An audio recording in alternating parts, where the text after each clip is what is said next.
มาหอดตลาดแล้วบัดนี้มาซื้อเครื่องก่อนตลาดแล้วซื้อเครื่องอาหารกินเลยอิ่มเลย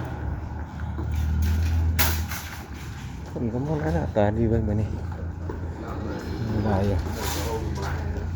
อะไร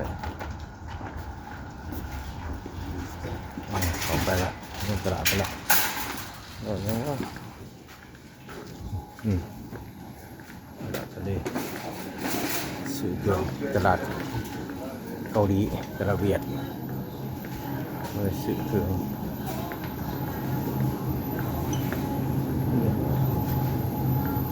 พักถ้าซื้อบะฮู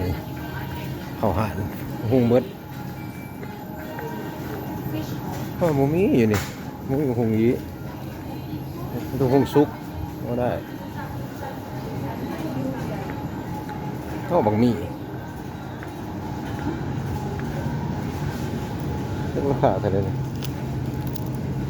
แพงเกินเลยนะครับ